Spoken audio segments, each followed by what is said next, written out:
Video को like कीजिए, channel को सब्सक्राइब कीजिए। Safety first. और मैं फटाफट से इस वीडियो की शुरुआत करता हूं। जिसके लिए बार बार मनुष्य जन्म लेता है,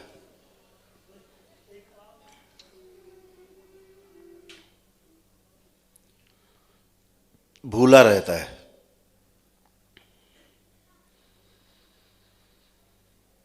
ठीक से देखें तो मनुष्य का जो जन्म है वो बेहोशी में होता है। इसलिए आपको आज तक याद नहीं कि आपका जन्म कैसे हुआ। और मनुष्य की जो मृत्यु है, अगर वह मनुष्य समाधि को प्राप्त नहीं है, मानव नहीं बन पाया है, तो उसकी मृत्यु भी बेहोशी में ही होती है।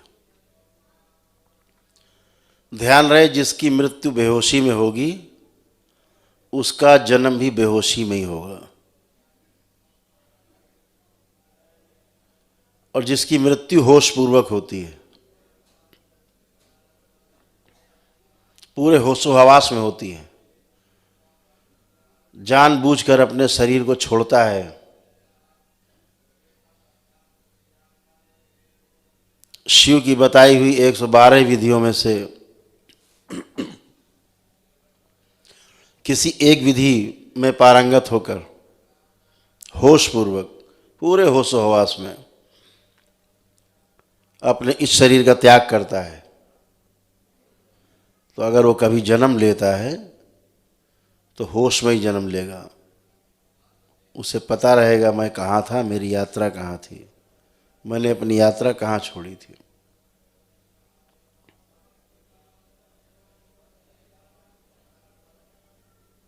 इसीलिए आपने तमाम किस्से कहानी सुने होंगे महापुरुषों के, कि जन्म लेने के बाद उनकी तमाम तरह की लीलाएं शुरू हो गई, क्योंकि उन्हें पता है पिछला सारा वहीं से शुरू होते हैं।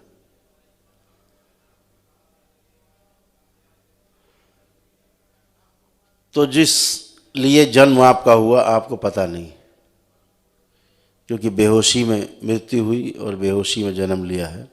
लेकिन ये सुअवसर है कि आप जब कभी भविष्य में अपने इस नश्वर शरीर का त्याग करें तो पूरे होश पूर्वक करें, ताकि जन्म लेने की बाध्यता न रहे। जन्म अगर लेना भी है तो पूरे होशो हवास में लेना है। जन्म नहीं लेना है तब भी होशो हवास में अपने को आगे बढ़ाना है, और इस मानव समाज को भी आगे बढ़ाना है, सृष्टि को आगे ले जाना है। आज जिस तंत्र दीक्षा में आप दीक्षित होने जा रहे हैं, यह तंत्र दीक्षा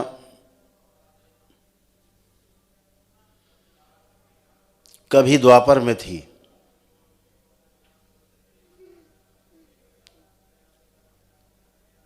जो आज आप उसमें सम्मिलित होकर के अपने और अपने कुल को आगे ले जाने का काम करेंगे। आगे आने वाली पीढ़ियों के माइलस्टोन बनेंगे। इस पृथ्वी पर अभी वह विधि उपलब्ध नहीं। यह आपका पहला चरण है तंत्र दीक्षा का।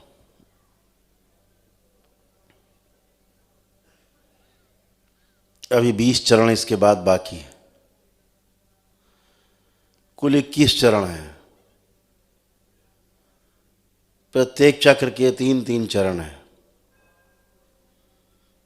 और आपके जो 7 चक्र हैं, मूलाधार, स्वाधिष्ठान, मणिपूरक, अनाहत, विशुद्धि, आज्ञा और निर्वाण, ऐसे 21 सोपान हैं आपके, 21 चरण हैं आपके इस तंत्र के दीक्षा के। अभी आप पहली सीढ़ी पर कदम रखने जा रहे हैं। आपके तमाम गुरु भाई कुछ आपसे आगे निकल गए हैं दीक्षा लेके, और बहुत ही अच्छा कार्य कर रहे हैं।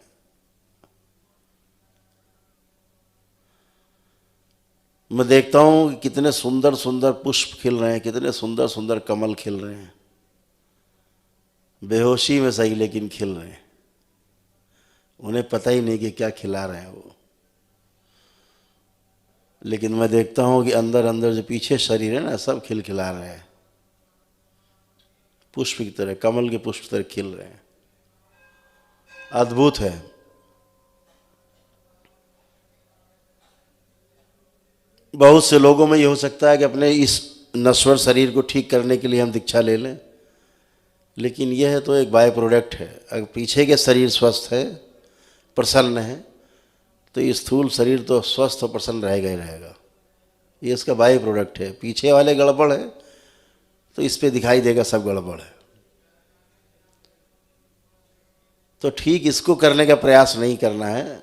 ठीक जो अंदर वाले हैं, जिसके लिए दीक्षा मिल रही है, जो दीक्षा ले रहे हैं, वो इस शरीर के अंदर है। दीक्षित ये शरीर नहीं हो रहा है, यह तो साधन मात्र है। असल में दीक्षा तो इस शरीर के पीछे जो है वो ले रहे हैं, और आपके द्वारा कमाई गई पूंजी, तप की, जप की, आपकी ही रहेगी। इस पूरे सृष्टि में किसी की हैसियत नहीं जो आपका जप तप, आपका पुण्य आपसे छीन ले, चुरा ले, बगैर आपकी इच्छा के उसके दर्शन भी नहीं कर सकता वो।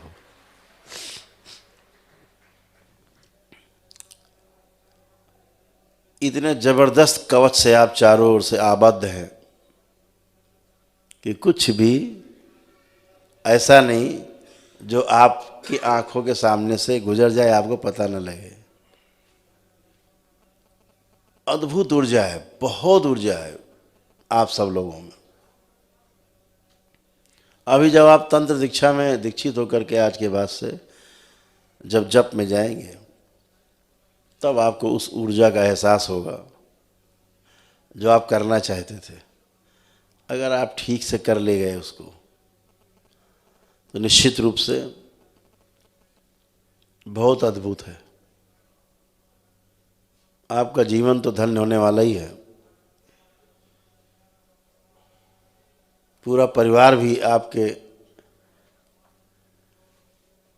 इस नए रूप को देख करके निश्चित रूप से इसका आचरण करने का मन करेगा। इस संसार में शिक्षा जो है वह शब्दों से पूरी नहीं हो सकती। शिक्षा का जो देने का जो मेथड है, विधि है, वह आचरण है। बिना दिए ही आचरण से शिक्षा हो जाती है। जैसे माता पिता में जो आचरण है, वो आचरण बच्चों में जाएंगे ही जाएंगे। उसके लिए बोलना नहीं पड़ेगा, वो जाएंगे।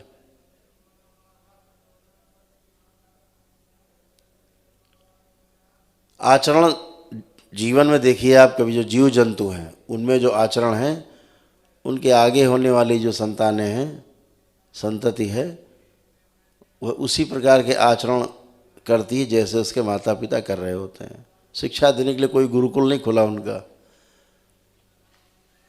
तो मनुष्य जाति में भी ये है, क्योंकि पीछे से वो भी आया है यात्रा करके। तो वो जो शिक्षा का जो मूल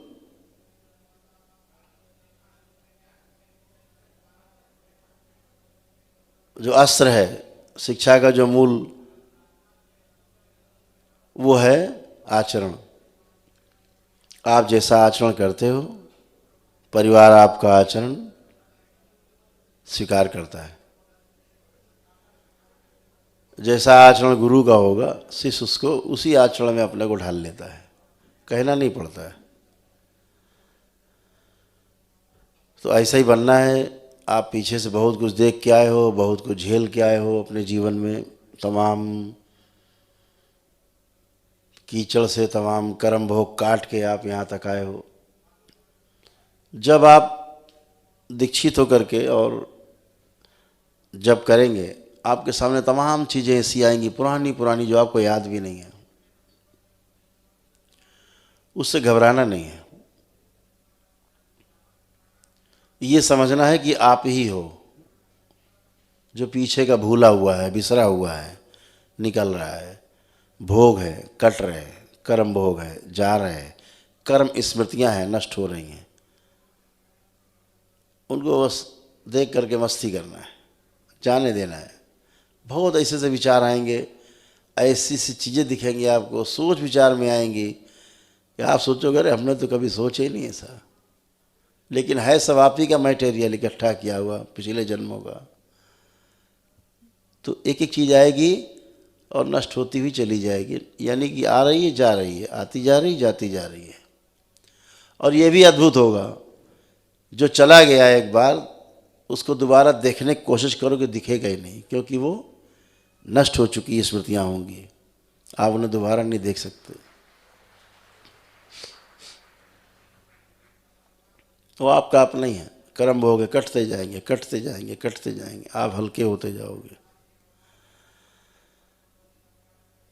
ये इस तंत्र दीक्षा में, तंत्र का अर्थ ही, आप बार बार मैं कहता हूँ, तंत्र का अर्थ ही व्यवस्था है।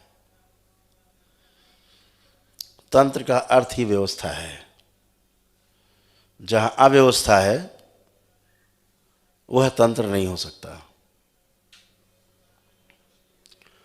जहाँ पर टोना टुटका है, जादू टोना है, चमत्कार जैसी चीज़ें हैं या रहस्य जैसी चीज़ें हैं, वो तंत्र नहीं हो सकता। जो व्यवस्था है वो छुपी नहीं होती, व्यवस्था खुली खुली होती है। जैसे आपके दरबार में एक एक चीज़ खुली हुई है। छोटे छोटे बच्चे जानते हैं दरबार की विधि के बारे में, दरबार के कॉन्सेप्ट के बारे में।